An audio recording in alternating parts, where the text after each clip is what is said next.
இன்னைக்கு சேப்பங்கிழங்கு பொரியல் சேர்க்கிறேன். ஃப்ரை ஏற்கனவே வேக வச்சுட்டேன்.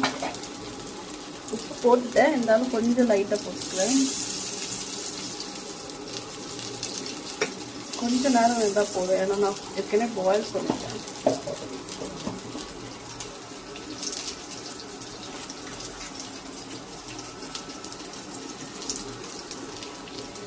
மிளகாத்தூள் போட்டாச்சு.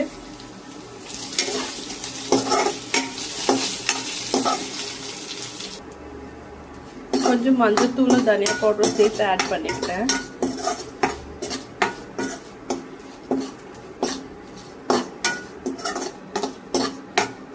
நல்லா ஃப்ரை ஆகட்டும், கொஞ்சம் டைம் ஆகும்.